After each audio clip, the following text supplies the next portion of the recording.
To be a lot sharper the next time when it comes to counting the vote. There's a famous statement, sometimes the vote counter is more important than the candidate, and we can't let that ever happen again. They have to get tougher and smarter. That was former President Trump in January of this year, still contesting the results of the 2020 presidential election in the key swing state of Pennsylvania.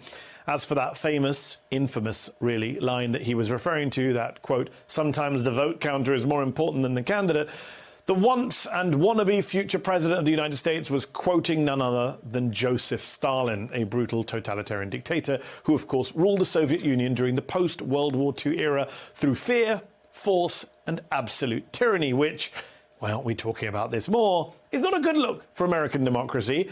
But it is what the Republican Party looks like right now. Shane Goldmacher of the New York Times comparing Trump to the old corrupt party boss William Tweed, who ran the old Democratic political machine in New York in the late 19th century. Only instead of presiding from New York City's Tammany Hall, Goldmacher writes Trump has transformed Mar-a-Lago's old bridal suite into a shadow GOP headquarters, amassing a massive war chest and greeting the party faithful who arrived to pay fealty and kiss the ring of the true party leader.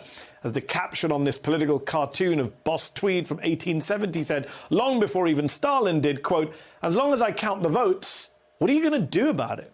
150 years later, the question is, what are we going to do about it as Trump's Republican Party, it's his party now, let's not pretend otherwise, as Trump's GOP cements its stranglehold on the vote counting process? It's Trump Tweed now.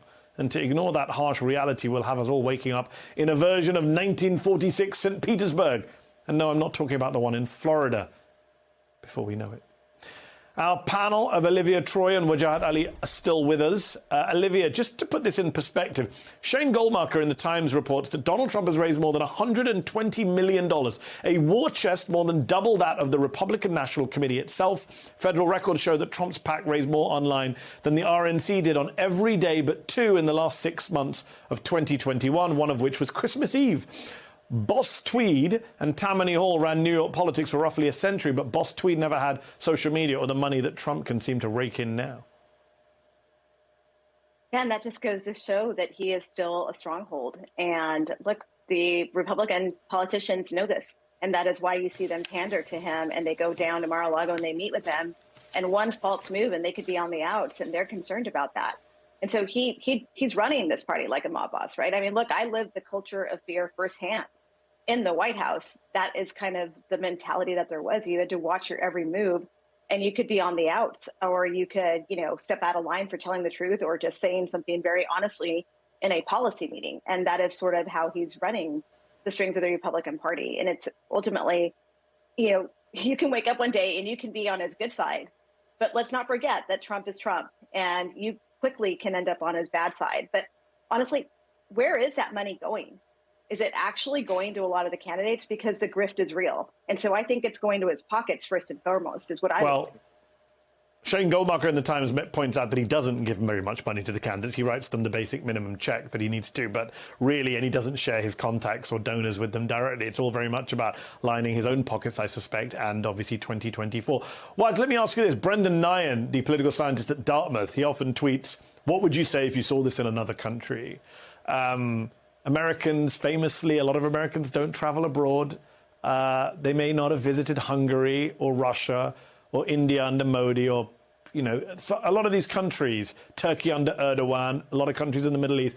But what is America looking like right now when you have a former president in self-imposed exile in Florida with, elected officials coming to pay allegiance to him, still calling for an overthrow of the United States government? What would we call that in another country?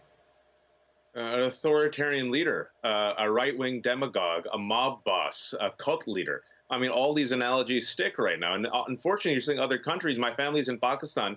Pakistanis look to Americans right now and they're like, with pity. They're like, wow, 1 million people have died during COVID. This country doesn't care. And look, so many people are misled by Donald Trump, a man who literally now is remolding the Republican Party in his image, right? Trumpism will survive Trump. We always said that on this show. And what you're witnessing right now is the mob boss Trump, right? There's capos waiting for the mob boss to have his wings clipped. You have DeSantis and Abbott. And if you're paying attention, especially in Florida and Texas, they're following where Trumpism is leading them. to a radicalized, weaponized movement. They're going further and further to the right, Mehdi. So what we're seeing right now is not the end. It's the continuing culmination of how far they will go down this path.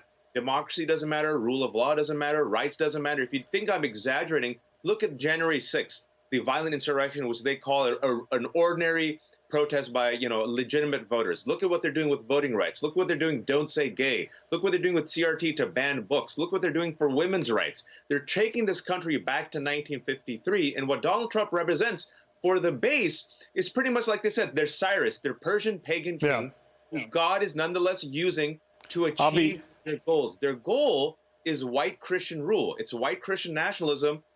Trump is the vehicle. I'll be honest, Raj. And Trump is also the mob boss who makes money off it. I wouldn't mind 1953. I'd take Eisenhower over Trump any day of the week. Olivia, what does it say about your party, the Republican Party of Eisenhower, that it was able to be taken over by a reality TV star in 2016 who beat 16 top Republicans, then had a car crash of a presidency, and yet still controls the party?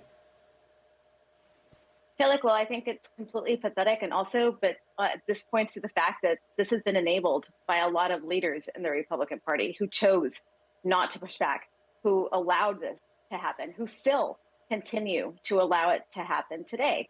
And I know there's a lot of fans, my friends and my circle of friends, that still like Mitch McConnell and still think favorably of these leaders, but they are equally as responsible for having enabled and created this monster.